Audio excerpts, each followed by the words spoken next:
15 anos, fez agora em dezembro, ele ainda está em idade escolar. Eu voltei para a Zona Norte, não consigo, vou em todas as escolas particulares, que seria, vamos supor, de um preço normal, e não consigo que nenhuma delas atenda o meu filho, que foi exatamente o que eu passei quando ele tinha 6 anos. Eu voltei ao passado.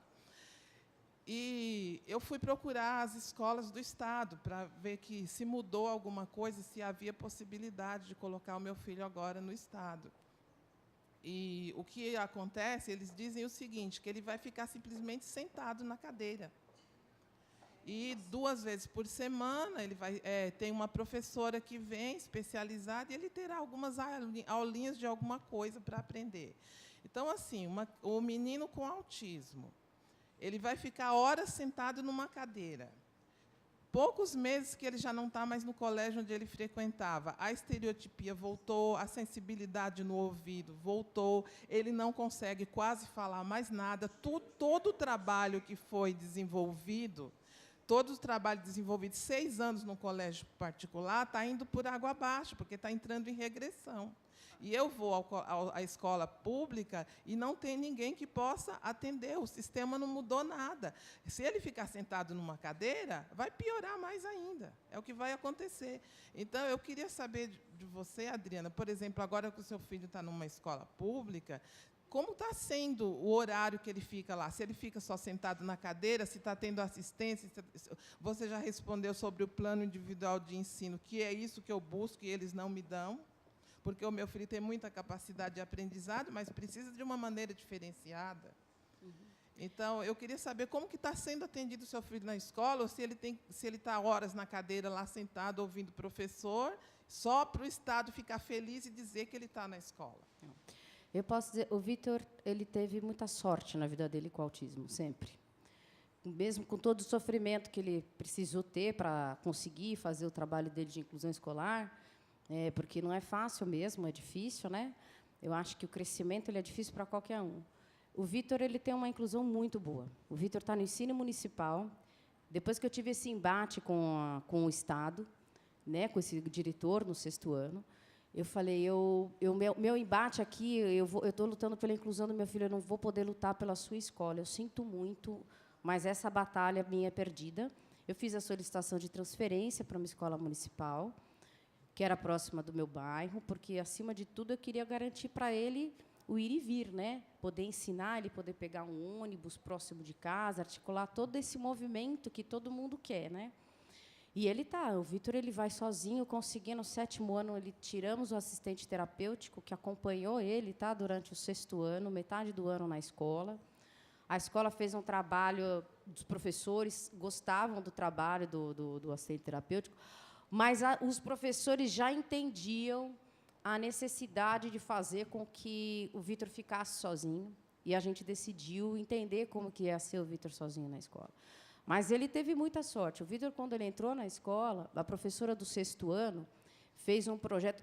Só o que eu quero dizer, o que é só um exemplo do que é você acolher e você respeitar e você entender que os assuntos têm que ser tratados.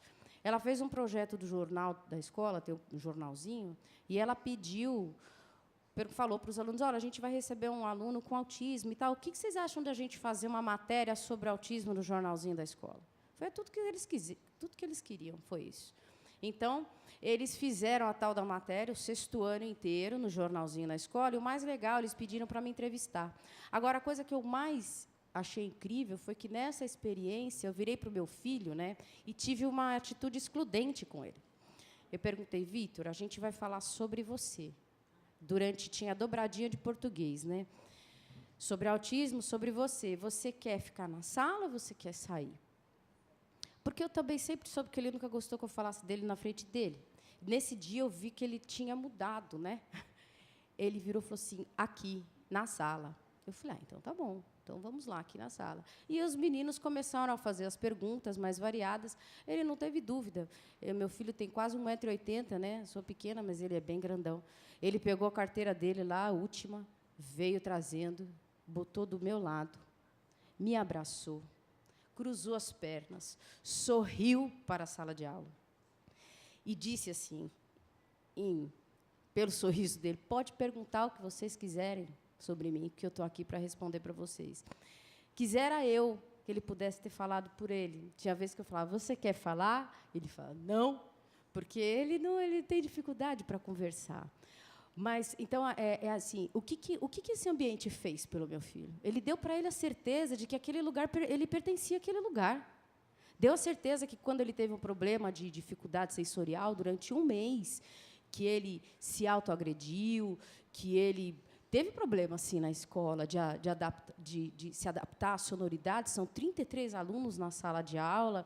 Ele se sentiu seguro de escrever uma carta para os colegas, escrever uma carta para a professora, que ele pegou a professora, deu uma gravata na professora, não tem vergonha de falar.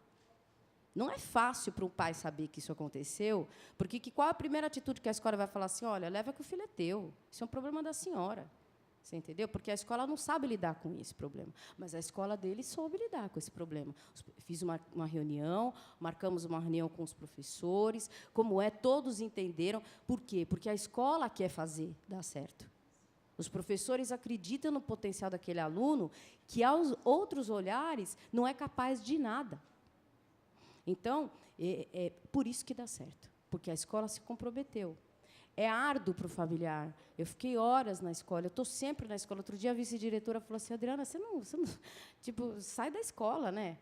Por que você está toda hora aqui? Eu falei, não, porque eu preciso, a professora pediu para vir conversar. Então, é possível. É um caminho árduo para se encontrar um local. Ainda é um caminho árduo, mas existe. Só para complementar, para a senhora, acho... Assim, não tem uma resposta simples. Eu gostaria de dizer para a senhora, olha, amanhã estará tudo resolvido. E não é assim. Acho que o caminho da Adriana mostra bem, né, a realidade de como é. Mas, se a senhora quiser encaminhar a notícia, a representação, o relato do que a senhora está vivendo lá para o GEDUC, pode ser pelo e-mail mesmo, que é o geduc@mpsp.mp.br, mas tem lá no portal do Ministério Público, porque aí é o que eu digo, qual é o nosso papel? A gente precisa saber, até ali, no sistema educacional, na diretoria de ensino, quer dizer, aqueles suportes previstos no artigo 27 e 28 da Lei Brasileira de Inclusão, aquilo que está previsto na Resolução 4 de 2009 do Conselho Nacional de Educação, isso está sendo cumprido nessa escola? Então, a gente tem um papel de cobrar, tanto dos órgãos centrais da Secretaria, como da diretoria de ensino, como da gestão da escola, para saber, olha, o que vocês estão fazendo? É, pelo menos, a provocação para que eles ou vão dar uma resposta dizendo, olha, nós estamos fazendo tudo, a mãe que não aceita essas coisas, ou não, eles vão mostrar as deficiências que a gente pode tentar consertar, as deficiências da escola, né? E, junto, é isso que a Adriana falou, né? Um trabalho, de fato, de mudança de atitude, de convencimento desses profissionais. Às vezes, como a gente estava vendo aqui, às vezes nem a gente acredita. A gente faz o discurso contrário, de dizer ele não vai poder, não vai aprender, não vai trabalhar. E chega na escola e reforçam esse discurso. A gente precisa quebrar isso. Mas se a senhora... No meu caso, eu sempre acreditei, eu acreditei tanto, que eu lutei tanto por essa escola, que nessa escola o meu filho aprendeu a ler, o médico chegou a tirar o remédio, o meu filho participou de futebol, de música. Houve uma mudança total, que muita gente olhava para ele e falava, ele não é autista. Eu falava, ele é autista. Eu conheço, eu sei que é. Sabe? Então, assim, o que a escola fez na vida dele só foi tirado devido à crise, à questão financeira de tudo que aconteceu no nosso país. Mas me dói, eu sinto por outras pessoas que nem sabem que essa escola existe e que há possibilidades. E eu gostaria de poder mudar o Estado para que todos os autistas desse país tivessem a oportunidade. E o que eu vou buscar na escola estadual é isso. Você chega lá e alguém fala para você, olha, se você puder colocar numa escola particular, é a melhor coisa, porque aqui a gente tenta, mas não sabe o que fazer. Mas faça o relato para nós, para que a gente possa, de alguma maneira... Porque a atuação do GEDUC, ela não é no âmbito do que a gente chama de interesse individual, né? Ele tem atribuição no interesse difuso. Então, a nossa intervenção vai ser em relação à escola e o sistema estadual, que esperamos vá beneficiar o seu filho, mas também toda a população ali, toda a comunidade daquela escola. Boa tarde, Maria do Carmo. Assim, acho que tem vários assuntos que foram abordados aqui, e uma porção de coisa foi levantada, e algumas me dói escutar, sabe? Então, quando a professora lá atrás falou assim, que está no sistema falido, isso me dói, porque eu não quero trabalhar no sistema falido. Eu estou na educação porque eu acredito. Eu acho que falar que está numa coisa falida tem que cair fora, eu, por princípio. Ela abordou uma outra coisa que, não sei a realidade dela, porque ela é Campinas Leste, essa escola que ela falou. Eu fui diretora de escola antes, né? E eu tinha aluno em LA. E eu não sei, pelo menos eu seguia a lei, assim, que é uma coisa que eu procuro realmente seguir ao pé da letra. A gente não podia falar que era comentar que era aluno de LA ou colocar na frente um rótulo. Eu, como diretora, nunca permiti isso. Eu admiro se alguma escola faz isso. Então, se alguma escola faz esse tipo de distinção, cabe ao professor que está lá, ou quem trabalha nessa escola, porque, no fim, a escola é de todos, dos pais, fazer primeiro, né, seguir a hierarquia aí, fazer uma reclamação por escrito na diretoria de ensino. Tem que protocolizar esse tipo de coisa. Porque, às vezes, o supervisor da escola não está a par. No que nos diz respeito, ou quando chega alguma coisa lá, na hora, a gente toma providência. E eu, enquanto diretora, nunca permiti. Agora, no sistema, isso aí, por legislação exatamente, então, quando você tem um aluno autista, alguma coisa, isso aí aparece no sistema. Porque ele tem um atendimento, justamente para ele ter um atendimento diferenciado, frequentar a sala de recurso, como é que chama? O ligado lá, que é o transporte, entendeu? Então, esse aluno entra no sistema. Agora, que tem numa lista de chamada da sala, que tem autista, LA, eu desconheço. Enquanto fui diretora, isso aí não existe. Então, eu queria levantar assim, tem problema de questão de pública, questão pública mesmo, me faltou o tema agora, de política pública? Sim, tem. Tem uma porção de coisa que precisa ser feita? Tem. Tem o que ela falou de escada? Tem problema, realmente, sabe? Mas quando se trata assim, eu acho que a generalização é complicada, a adaptação curricular é prevista em lei, em legislação. Ela é falha, não é como deveria. Porém, procura-se e vai atrás de fazer uma adaptação curricular, de verificar o anexo 3, que toda criança que tem necessidade especial, quer dizer, necessidade especial intelectual, lógico, se a pessoa é cadeirante, mas não tem problema de intelecto, é outra história. Mas, assim, o anexo 3, né, o professor da sala tem que fazer, existe orientação nesse sentido. E eu admiro também se a escola falou que aqui não tem lugar ou se o seu filho vai ficar sentado, esta mãe tem que levar isso na diretoria de ensino, porque é descabido um negócio desse. Eu acho, assim, fora da estratosfera. Sabe, existe então, a diretoria de ensino que está, porque a escola, para quem, acho que todo mundo sabe disso, mas, enfim, a escola pública do ensino fundamental até o médio, passa pelo Estado, seja ela particular ou pública. Pública, ou seja, município ou o Estado. Tá certo? O ensino infantil é da prefeitura municipal e o ensino fundamental, até o ensino médio, é do Estado. E a faculdade é do MEC. Mas, enfim, se acontece isso, eu fico pasma, porque não é para acontecer. Porque existe justamente uma diretoria de ensino com supervisores que existem para isso. Então, baixou uma reclamação lá, a primeira atitude é ir verificar. Sabe? Eu acho que a gente não... Então, algumas coisas me doem. Não estou aqui querendo defender, fazer apologia. Não é, por favor, não me entendam mal, não me interpretem. Nem estou aqui para dizer que não existe problema, que é tudo maravilhoso. Desculpa, de forma alguma. Porém, eu acho que esses casos têm que ser levados para a Secretaria de Educação, protocolizado, né, escrito, precisa ser uma coisa com registro, eu acredito no registro. E agora, me dói. E assim, tem problema? Tem. Agora, dizer quando é falido, né? E eu não quero trabalhar numa coisa falida. Eu acho que se está falida, eu vou cair fora. Opinião minha, não estou representando nem Secretaria de Educação, nada. Eu com eu. Eu acho que, se o casamento está falido, eu vou cair fora do casamento. Se minha amizade com ela rompeu aqui, está falido, eu vou cair fora. Se eu tenho um negócio, meu negócio faliu, eu vou cair fora. Eu penso dessa forma. Me dói. Me dói.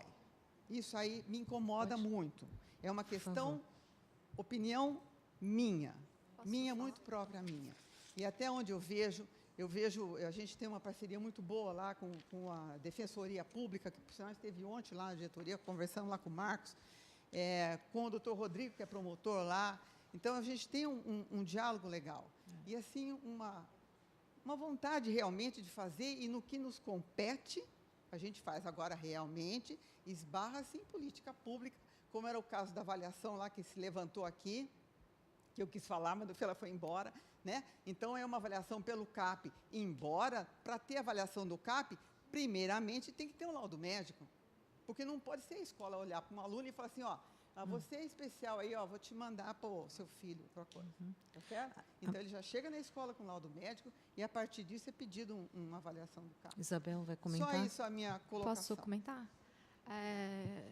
Eu acho que eu li, então talvez a fala fica um pouco marcada com um certo estilo que eu acho que talvez seja um pouco mais acadêmico, mas eu vim aqui porque eu faço uma defesa de uma escola para todos, porque eu acredito que isso é um posicionamento ético e que a gente tem que defender, sim, uma sociedade para todos, considerando as diferenças individuais, sem excluir por causa das diferenças individuais, né? Então, eu acho que a escola ela tem instrumentos para olhar para esses alunos e a gente tem que brigar para que as escolas olhem mesmo para esses alunos e pensem no público que elas atendem, de que maneira que elas têm que se organizar para atender esse público da melhor forma. Então, a gente fala não só de acesso, porque acho que a gente ficou muito tempo se questionando como fazer para ter esse acesso, mas de como é que é a participação e de que aprendizagem que a gente está falando. A escola tem que olhar para isso, né? Então, assim como você, eu acredito muito que a escola tem o que fazer, sim. A gente tem muita dificuldade, e uma das grandes dificuldades é o financiamento. Como é que a gente vai fazer as coisas se a gente não tem dinheiro para ter esses profissionais na escola? De fato, é muito difícil, né? Mas é uma luta para todos, né? Então, quando a gente está falando de uma inclusão escolar, a gente tem que unificar essas lutas para poder brigar para que isso aconteça de fato na escola. Não dá para a gente ficar só particularizando, entendo as dificuldades individuais, mas a gente tem que pensar amplamente para poder fortalecer essa escola para atender a todos. Então, eu concordo e acho que isso é um princípio ético que tem que nortear os trabalhos em todas as escolas, amparado na legislação e nesses instrumentos que a escola já tem para poder oferecer esses atendimentos. Bom, eu agradeço a todos, agradeço ao doutor João Paulo, a Isabel, a Adriana, pela contribuição imensa aqui na mesa sobre educação. Agradeço a presença de todos, agradeço os promotores, procuradores de justiça presentes, os ministérios públicos dos outros estados da federação que estão nos acompanhando online. E, com certeza, será só o começo de muitos outros encontros para podermos debater esse assunto tão importante. William, quer fazer alguma consideração, William? O William quer falar mais um pouquinho.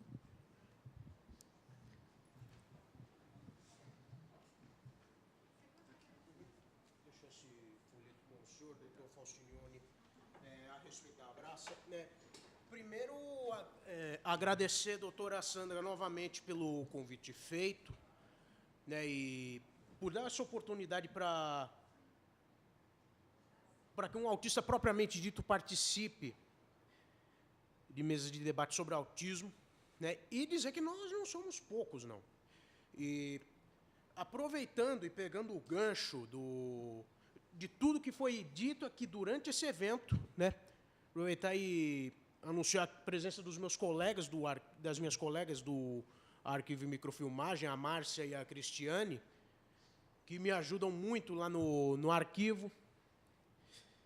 Eu queria propor 2 encaminhamentos, tanto para o GEDUC quanto para o Centro de Apoio Operacional de Direitos Humanos e ao Cível. O primeiro é fazer um levantamento, com relação à quantidade de adultos autistas que estão institucionalizados, né, que estão em abrigos, em manicômios, em clínicas, como é o caso do Celso, filho da Nardi Sampaio, que está ali no fundo, né, que ela tem feito essa batalha já há quase 20 anos com relação à implantação dos centros de referência para autistas adultos aqui na capital. E eu queria propor uma coisa que não foi discutida aqui e que eu senti falta durante esse debate. A questão dos autistas adolescentes que estão na Fundação Casa.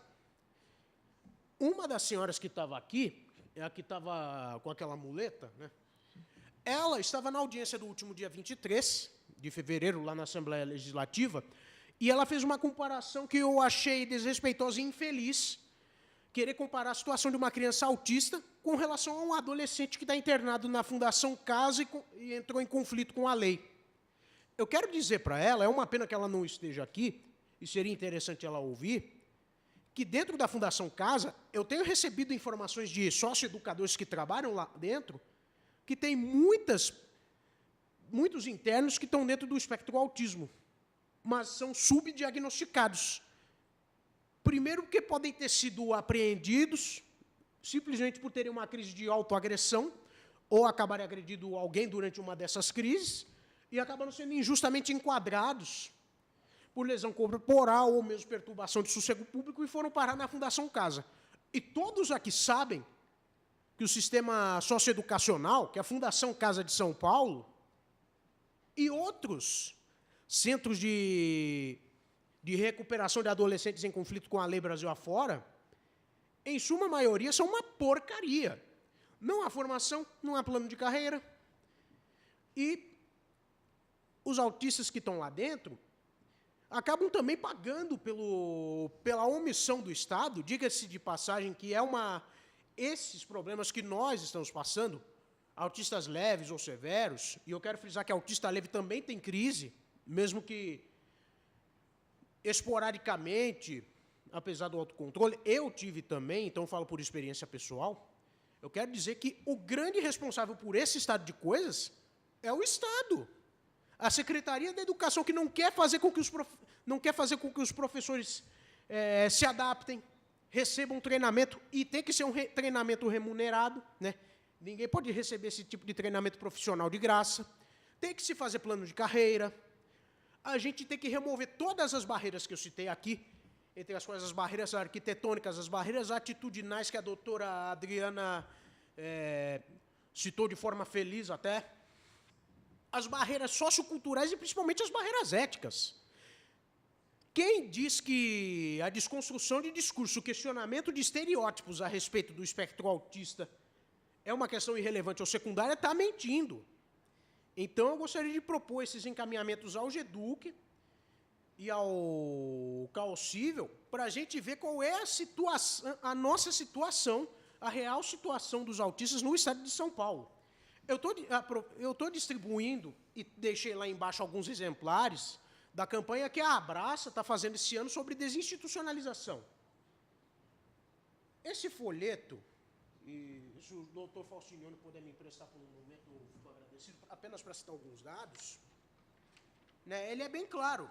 E a gente apurou, a Abraça apurou, e não foi um levantamento feito à toa. O SUAS, que é o Sistema Único de Assistência Social, ele atende a mais de quase 4.700 adultos autistas que estão institucionalizados. Dentro desse patamar, são 342 vivendo num mesmo local, em média. E são 808 crianças e adolescentes institucionalizados vivendo em abrigos exclusivos para crianças e adolescentes com deficiência. A média de 87 vivendo no mesmo local. 159 hospitais psiquiátricos na política de saúde mental, somando mais de 25.100 leitos. E há de se convir, né, que muitos desses autistas que estão dentro desses abrigos, que, para mim, são a mesma coisa que manicômios, e muita gente acha que os manicômios acabaram, mas não acabaram coisíssima nenhuma, muitos deles, muitos de nós, sofremos vários tipos de violência. Desde a violência psicológica, ameaças, Até mesmo espancamento, medicação forçada, contenção química de rotinas. Como a senhora se chama? A Selma falou das estereotipias. Eu não vejo as estereotipias como algo negativo. A estereotipia, entendam de uma vez por todas, é a forma como o autista faz para poder exercer o autocontrole, para que ele não entre em colapso. Então, não pode ser visto como algo 100% negativo. Traz problemas? É lógico que traz. Isso ninguém há de negar. Agora, o que não pode é a gente transformar isso numa tempestade em copo d'água.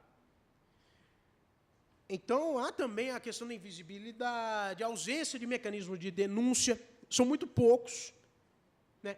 E falaram tanto do CAPS, eu fui atendido eu fiz acompanhamento dos 12 aos 18 anos num CAPS da prefeitura, lá no Parque da Lapa, perto do cemitério. E depois eu fui para o CAPS adulto, só que era do governo do Estado. E era uma PPP com a SPDM, Sociedade Paulista para o Desenvolvimento da Medicina.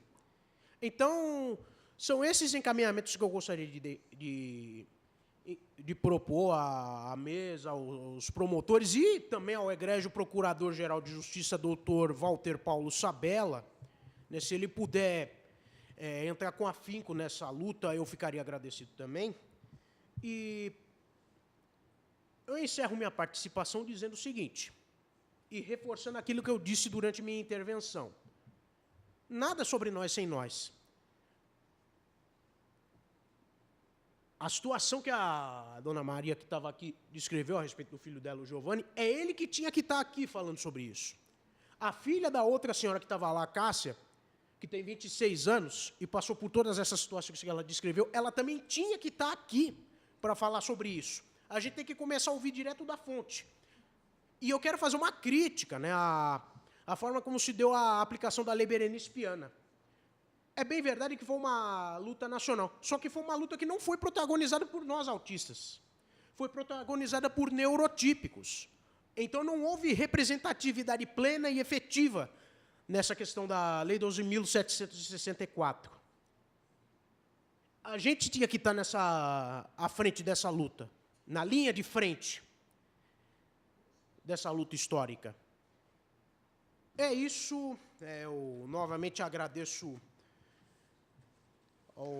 à mesa pelo convite e quero propor um novo seminário desse, só que na semana do dia 18 de junho, na qual se celebra o Dia do Orgulho Autista, que é uma data que foi criada em 2004 pela Aspis for Freedom, né, lá no exterior é conhecida como Autistic Pride Day, e foi lançada também recentemente uma campanha chamada Red Instead, até para se contrapor essa coisa do anjo azul que a doutora Adriana muito bem citou.